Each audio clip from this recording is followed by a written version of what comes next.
আসসালামু আলাইকুম। ঘন জঙ্গলের নীরব ছায়ায় গাছের ডালের আড়ালে নিঃশব্দে হেরে বেড়ায় এক রহস্যময় প্রাণী, মেঘলা চিতা।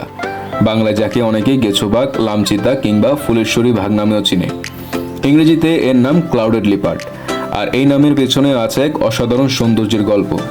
এর শরীর জুড়ে থাকা বড় বড় মেঘের মতো ছোপ থেকে এসেছে ক্লাউডেড নামটি।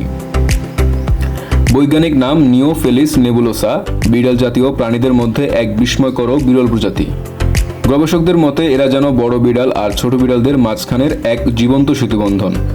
হিমালয়ের পাদদেশ, দক্ষিণ পূর্ব এশিয়া আর চীনের বনাঞ্চল এসবই তাদের প্রধান আবাসস্থল। আর জীবনের অধিকাংশ সময় তারা কাটায় গাছের ওপরে। তাই বাংলায় তাদের সবচেয়ে পরিচিত নাম গেছোবাঘ।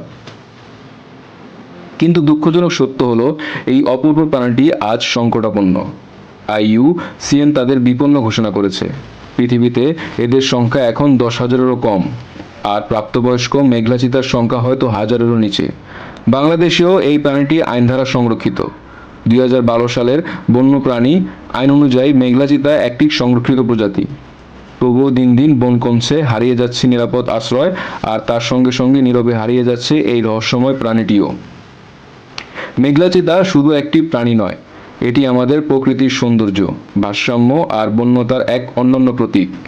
তাদের বাঁচিয়ে রাখা মানে আমাদের বনকে বাঁচিয়ে রাখা, আমাদের ভবিষ্যৎকে বাঁচিয়ে রাখা।